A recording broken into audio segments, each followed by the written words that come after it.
All right, my name is Ben Prissel, and this is my oral compendium presentation on Mary Jackson.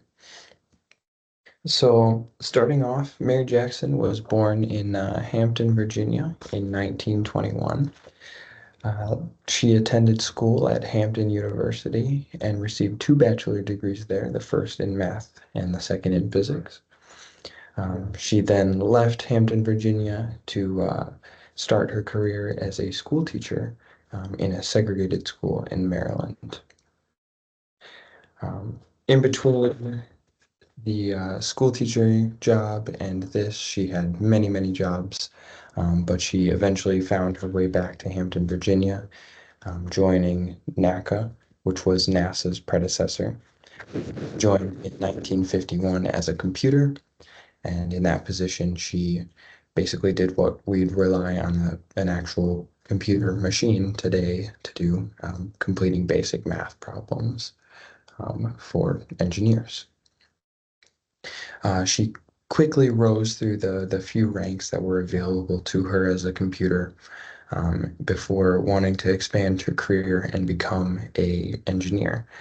In order to make that step, though, in order to attain a position as an engineer, she would need to continue her education at the graduate level. In order to do so, she wanted to go back to Hampton University, and she wanted to take night classes so that they would actually work with her work schedule. However, night classes were held at a white-only local high school, and she wouldn't be allowed to take them. So she ended up petitioning the city to allow her to take those night classes in the segregated high school rather. And she was able to win that petition and was allowed to take those classes. And then quickly, 7 years after starting, she was able to actually get a position as an engineer. Um, and she was NASA's first African American female engineer, so breaking barriers there. Um, while she was an engineer, she worked on wind tunnel experiments and collected simulated flight data.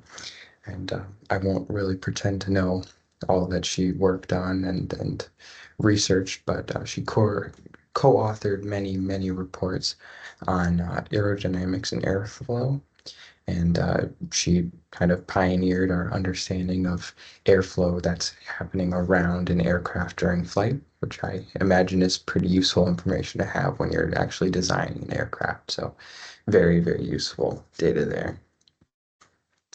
Um, and she was also a very impactful person during her career. So very quickly into her career in 1979, she had reached the most senior title that was available to engineers at the time.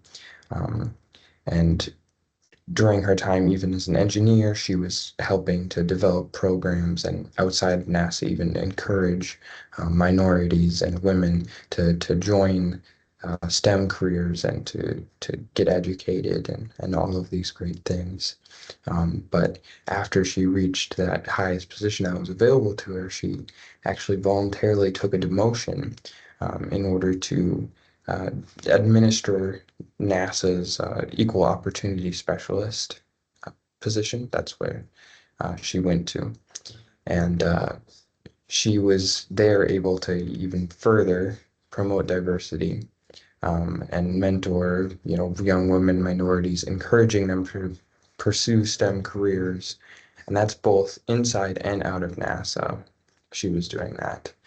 So a very, very broad, very, very impactful person there.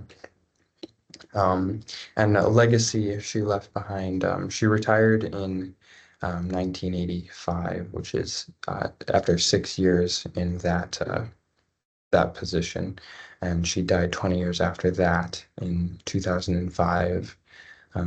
She left behind her a large legacy of striving for equality and making sure that there's equal opportunity available to everyone. And that legacy is not been ignored today. She's featured in the recent kind of movie that was based on the book about her by Margot Lee Shetterly called Hidden Figures. And NASA in 2020 actually named their Washington, D.C. headquarters after her as well. So it's great that she hasn't been forgotten as many people may have for doing the work that she did. So it's good, and hopefully her work will be continued after her. And that's all I have today.